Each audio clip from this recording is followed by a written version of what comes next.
PM Modi का कर्नाटक दौरा। आज पीएम आज कई परियोजनाओं का करेंगे लोकार्पण और शिलान्यास।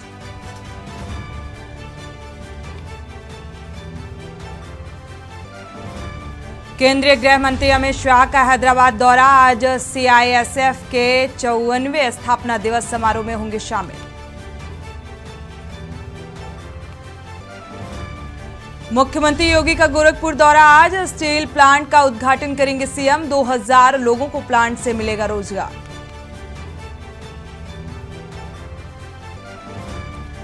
मुख्यमंत्री अशोक गहलोत सीकर दौरा। आज लक्ष्मणगढ़ में आयोजित शेखावटी उत्सव में करेंगे शिरकत।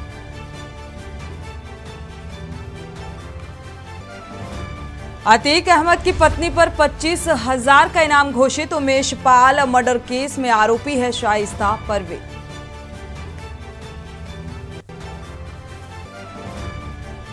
H3N2 इन्फ्लुएंजा को लेकर सभी राज्यों में अलर्ट। स्वास्थ्य सचिव ने सभी राज्यों को लिखी चिट्ठी, लोगों को जानकारी उपलब्ध कराने के दिए निर्देश।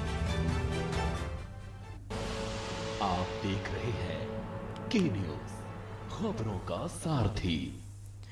नमस्कार, आप देख रहे हैं के न्यूज। मैं हूं आपके साथ सोनी चौहान। खबरों की शुरुआत करते हैं। डिप्टी सीएम ब्रजेश पाठक का मेरठ दौरा है। आज जिला अस्पताल में स्वास्थ्य अधिकारियों के साथ बैठक करेंगे। मेडिकल अस्पताल का निरीक्षण कर सकते हैं। इस बीच वेट लिफ्टिंग टूर्नामेंट का उद्घाटन भी आज करेंगे। तो कैलाश प्रकाश स्टेडियम में आयोजित होगा वेट लिफ्टिंग टूर्नामेंट, जिसका शुभारंभ करेंगे।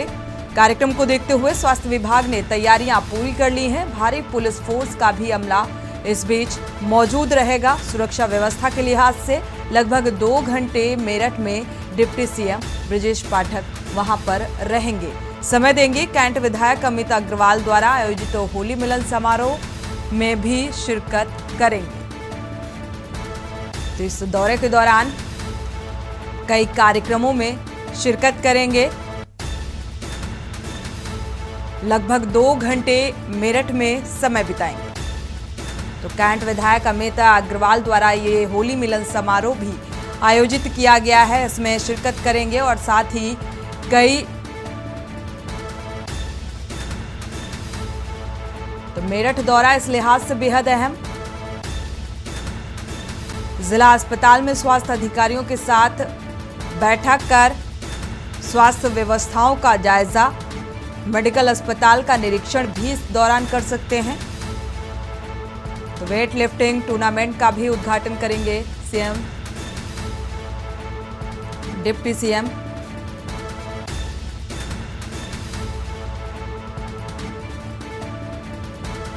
तो कार्यक्रम को देखते हुए स्वास्थ्य विभाग ने लगभग पूरी तैयारियां कर ली हैं। केंद्रीय मंत्री स्मृति ईरानी का आज अमेठी दौरा है। स्मृति ईरानी का आज मिनट टू मिनट कार्यक्रम रहेगा। नवनिर्मित महिला पुलिस पिंक बूथ का उद्घाटन करेंगी। तो करीब 10:45 पर यह वक्त बीत भी चुका है। राष्ट्रपति के अभिभाषण पर संगोष्ठी कार्यक्रम में शिरकत, साथ ही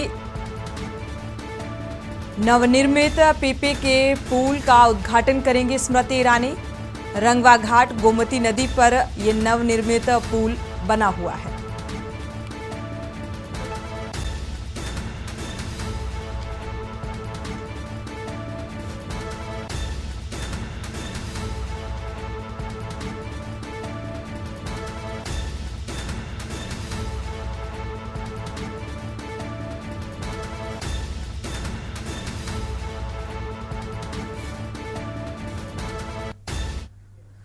बड़ी खबर रायबरेली से। गैस सिलेंडर ब्लास्ट में कार्रवाई हुई है। दुकान मालिक समेत 2 लोगों पर केस दर्ज किया गया है। 17 छोटे सिलेंडर व 7 घरेलू गैस सिलेंडर बरामद किए गए थे। इस दौरान गैस रिफिलिंग से सिलेंडर में यह धमाका हुआ था। रिफिलिंग करते समय धमाके में 2 लोग घायल भी हुए थे। हरचंदपुर थाना क्षेत्र के कस्बे में यह घटना हुई थी और इस मामले में कार्रवाई होती भी नजर आ रही है। 17 छोटे सिलेंडर और 7 घरेलू गैस सिलेंडर यहां से बरामद किए गए। गैस रिफिलिंग की वजह से ये हादसा हुआ था, ये धमाका हुआ था और इसमें 2 लोग घायल भी हुए थे। हरचंदपुर थाना क्षेत्र के कस्बे में ये घटना हुई थी। अब इस मामले में कार्रवाई, गैस सिलेंडर ब्लास्ट में 2 लोगों पर केस दर्ज किया गया है। दुकान मालिक समेत 2 लोगों पर केस दर्ज हुआ है, क्योंकि ये हादसा गैस रिफिलिंग की वजह से हुआ था। गैस सिलेंडर धमाका जिसमें 2 लोग घायल हुए थे।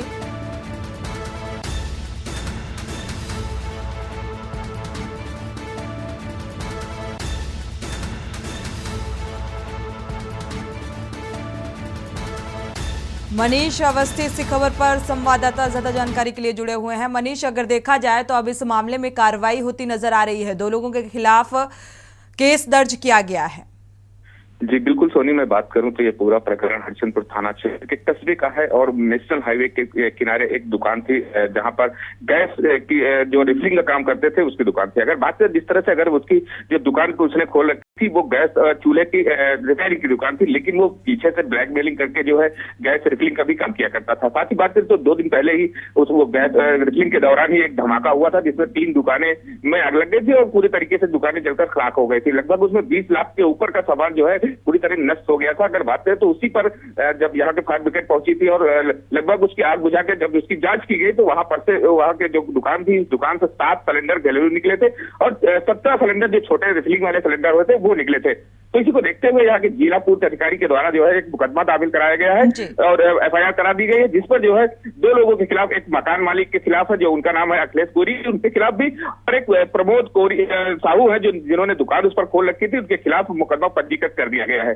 अब देखने वाली बात यह होती है कि जिस तरह से यहाँ पर जो ब्लैकमेलिंग रिफिलिंग का काम ब्लैक में किया जा रहा था उस पर कितनी कार्रवाई प्रशासन करता है। बिल्कुल, प्रशासनिक कार्रवाई आगे क्या कुछ रहने वाली है ये भी देखना होगा। और इस पूरे हादसे में 2 लोग घायल भी हुए थे।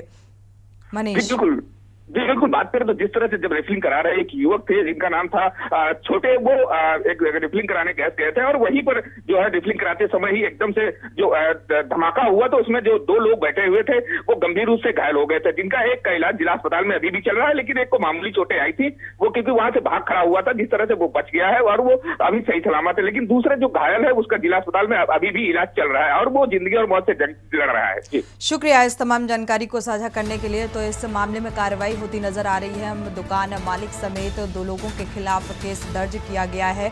आगे किस तरीके से प्रशासनिक कार्रवाई रहने वाली है ये देखना होगा। बढ़ते आगे, कानपुर से बड़ी खबर आपको बता दें, शहर में टप्पेबाज खुद को पुलिस बताकर टप्पेबाजी कर रहे हैं। दोनों पत्तल की दुकान में टप्पेबाजी करते नजर आए। 47,000 रुपए की टप्पेबाजी पीड़ित दुकानदार ने पुलिस को इस घटना की जानकारी दी है। बर्रा के जरौली फेज 2 नाला रोड इलाके की ये घटना बताई जा रही है।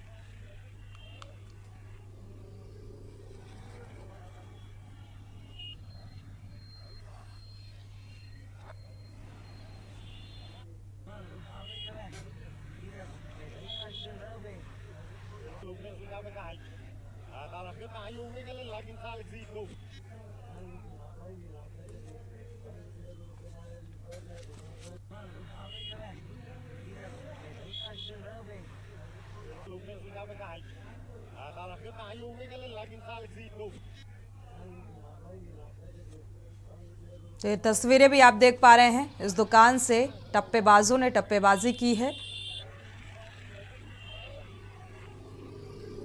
इस मामले की फिलहाल जांच पड़ताल होती नजर आ रही है। प्रशासनिक अमला भी मौके पर मौजूद है। इस पूरे मामले की जांच पड़ताल की जा रही है। टप्पेबाजों के खिलाफ क्या कुछ कार्रवाई होती है ये फिलहाल देखना होगा।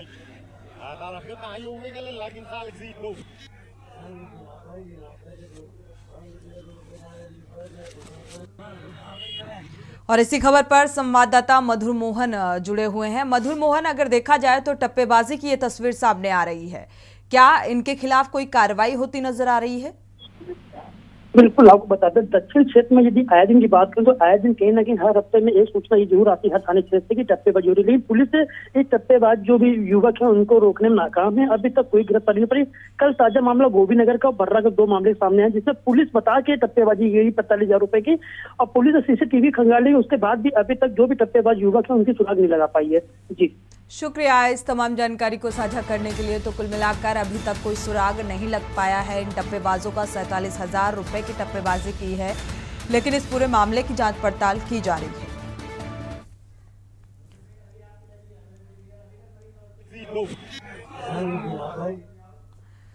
बढ़ते आगे, बड़ी खबर मैनपुरी से आपको बता दें, पुलिस और बदमाशों के बीच मुठभेड़ हुई है। एक बदमाश हासिम को पैर में गोली लगी है। घायल बदमाश हासिम सहित 5 बदमाश गिरफ्तार हुए। घायल बदमाश को जिला अस्पताल भेजा गया है। थाना कुरावली इलाके में ये मुठभेड़ हुई है। मुठभेड़ के दौरान एक बदमाश को गोली लगी जिसके चलते वो घायल हुआ। हालांकि इलाज के लिए अस्पताल में भर्ती कराया गया है।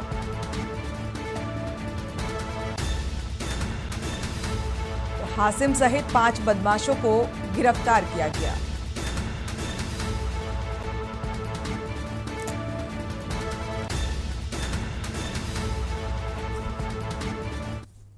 वही फूस के छप्पर थे ना 3 वाले, उसी में बल्ब का लट्टू लगा हुआ था बिजली वाला, और उस लट्टू द्वारा आग उस घर में लगी है। ये अंदर सो रहे थे, आगे से कुंडी बंद थी, छप्पर का वो रखा हुआ था, बस चारों तरफ से आग घेर ली, दरवाजे की तरफ से पहले घेरी गई। तो मुठभेड़ के दौरान एक बदमाश हासिम को पैर में गोली लगी जिसका इलाज भी जारी है।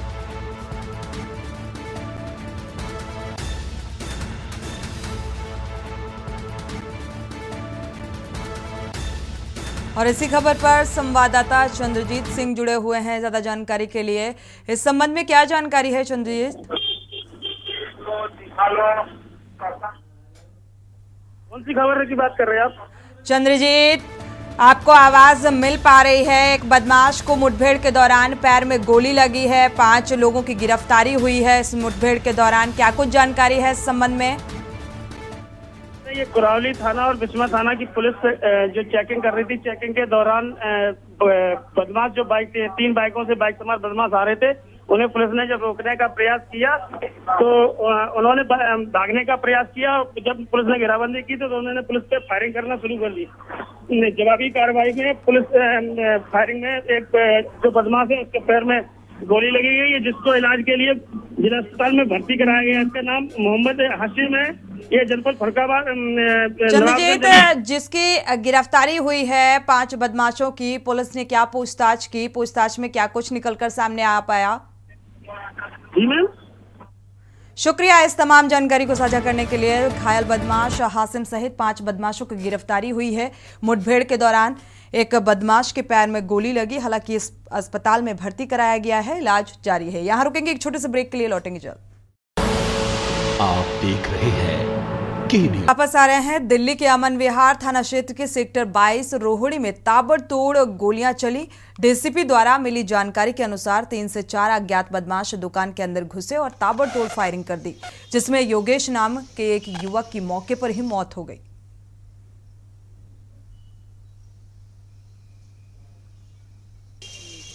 यहाँ पे अमन विहार में कुछ फायरिंग का इंसिडेंट हुआ है और अभी मौके पे आके देखा हमने तो एक जो पर्सन योगेश नाम का जो शख्स है उसकी गोली लगने से डेथ हुई है। और बाकी अभी प्राइमरली जो हम फाइंड आउट कर रहे हैं कुछ ये पुरानी रंजिश का मामला लग रहा है और बाकी हमारी टीम्स लगी हुई हैं आइडेंटिफाई करने के लिए और इनकी धरपकड़ करने के लिए। बाकी जो भी अपडेट होगा फर्दर में आपसे। सर कितने लोग थे? अभी वो क्लियर नहीं है पूरी पिक्चर, एक बार अभी इनिशियल स्टेज पे इन्वेस्टिगेशन जैसी भी कुछ क्लियर होती है। कितनी राउंड फायरिंग करनी है? अभी तक तो एक या 2 राउंड का पता चला है, but again I am saying कि अभी पूरी हम वेरीफाई कर रहे हैं, क्राइम टीम मौके पे है, तो जैसे भी कुछ नया कुछ इनपुट आएगा मैं शेयर करूँगा। दिल्ली के अमन विहार थाना क्षेत्र अंतर्गत आने वाले रोहिणी सेक्टर 22 में, जहां मेरे पीछे तस्वीरों में देख सकते हैं कि कुछ अज्ञात बदमाशों ने इस लक्ष्मी प्रॉपर्टी का बोर्ड लगा हुआ है हमें घुसकर कई राउंड फायरिंग करी, जिसमें एक मौके पर युवक की मौत हो गई। तमाम जिले के अधिकारी इस वक्त यहाँ मौजूद हैं, क्राइम टीम यहाँ मौजूद है और ये तस्वीर में दिखाना चाहूँगा अपराधियों का भागते समय एक जूता जो आप फुटेज में देख सकते हैं पड़ा हुआ है। फिलहाल अभी जो पुलिस टीम है, कई टीमें बना दी गई हैं जो अपराधियों की धरपकड़ के लिए कोशिश कर रही हैं, उन्हें जानकारी जुटाने में लगी हुई हैं और आसपास के सीसीटीवी फुटेज खंगाल रही है। लेकिन जिस तरह से इस सरेआम इस वारदात को अंजाम दिया गया तो कहीं ना कहीं दिल्ली पुलिस के ऊपर सवालिया निशान जरूर खड़े होते हैं। कैमरामैन सचिन के साथ मैं भारत भूषण, के न्यूज़ इंडिया। बढ़ते आगे, भाजपा हरियाणा के प्रदेश प्रभारी और त्रिपुरा के पूर्व मुख्यमंत्री राज्यसभा सांसद श्री बिप्लब कुमार देवजी चरखी दादरी हरियाणा में आयोजित राज्य स्तरीय पशुधन प्रदर्शनी के शुभारंभ कार्यक्रम में मुख्य अतिथि के रूप में शामिल हुए।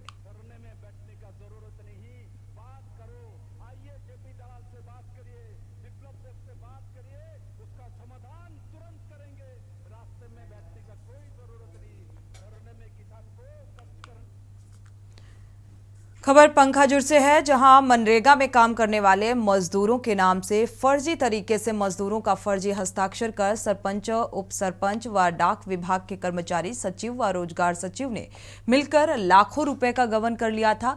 जब ग्रामीणों ने इसकी शिकायत की, पुलिस ने मामले की जांच कर रायपुर में हस्ताक्षर का मिलान किया तो पता चला कि फर्जी तरीके से मजदूरों के पैसों का गबन हुआ है। फिलहाल पुलिस ने चारों आरोपियों को 420, 406, 34, 67, 68, 120B विभिन्न धाराओं के तहत हिरासत में लिया और एक फरार है। फरार आरोपी की तलाश भी जारी है।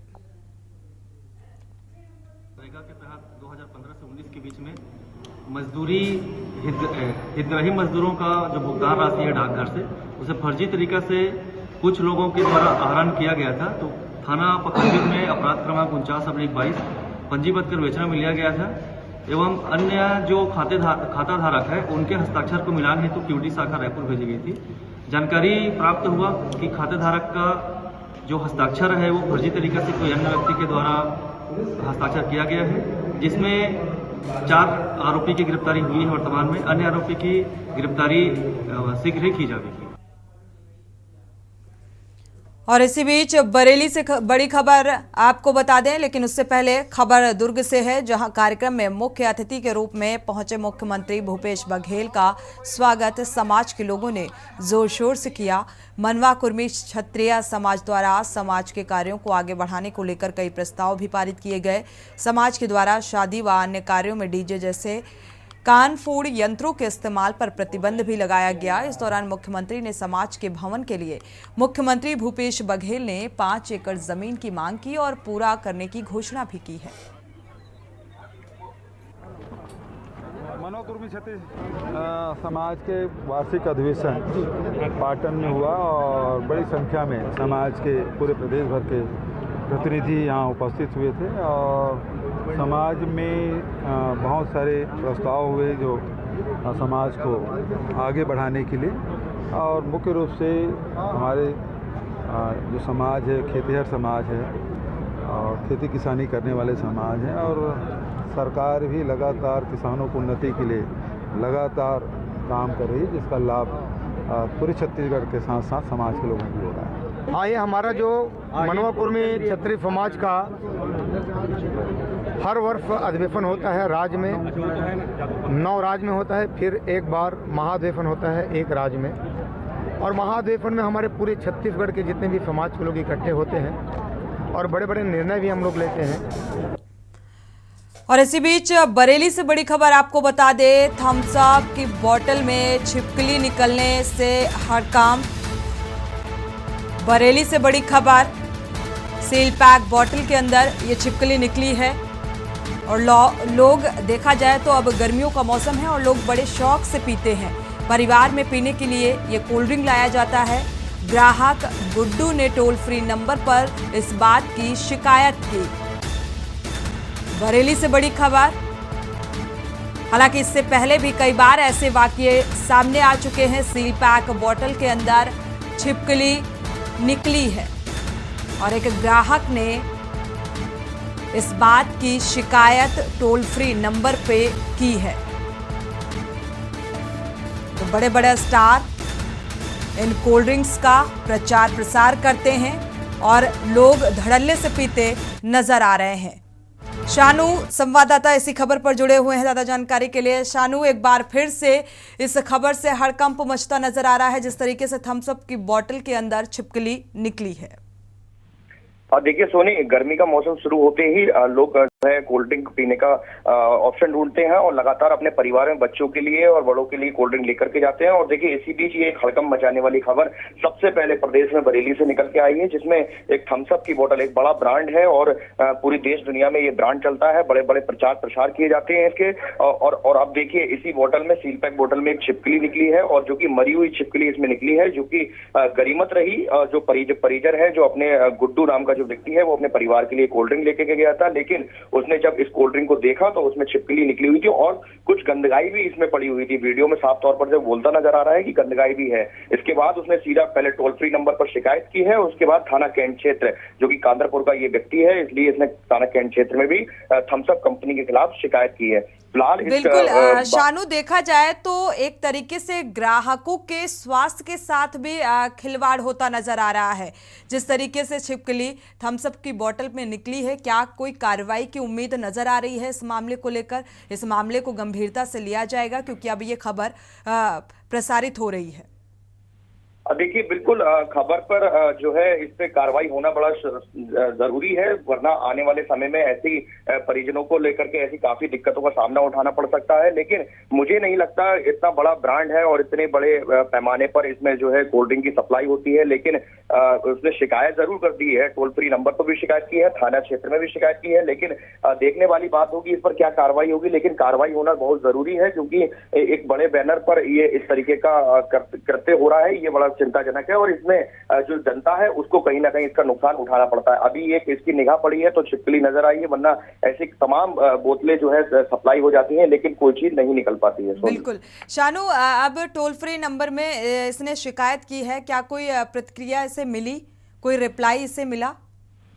और देखिए बिल्कुल जो टोल फ्री नंबर की प्रक्रिया होती है उसमें साफ तौर पर से उनको बताया गया है कि आपकी कंप्लेंट को रजिस्टर्ड कर दिया गया है और इसको जो है जो उनके एरिया मैनेजर होते हैं वो उसको जाकर के देखेंगे और उसके बाद ही इस पर जो कोई ना कोई एक्शन होगा, या तो डिस्ट्रीब्यूटर जो होता है उस पर कार्रवाई की जाएगी और या फिर जो सप्लायर था उस पर कार्रवाई की जाएगी। शुक्रिया इस तमाम जानकारी को साझा करने के लिए। कुल मिलाकर पैकेजिंग में जिस तरीके की कोताही बरती जाती है, अब इस मामले को लेकर क्या कुछ कार्रवाई होगी, ये फिलहाल देखने वाली बात है। लखनऊ से बड़ी खबर आपको बता दें, आप सांसद संजय सिंह ने प्रेस कॉन्फ्रेंस की है। उम्मीद है निकाय चुनाव अब जल्द होंगे। तो आप सांसद संजय सिंह की प्रेस कॉन्फ्रेंस और उन्होंने कहा कि आप कार्यकर्ता बहुत संघर्ष कर रहे हैं, निकाय चुनाव भी जल्द होंगे। 633 नगर निकाय के प्रभारी घोषित हो रहे हैं।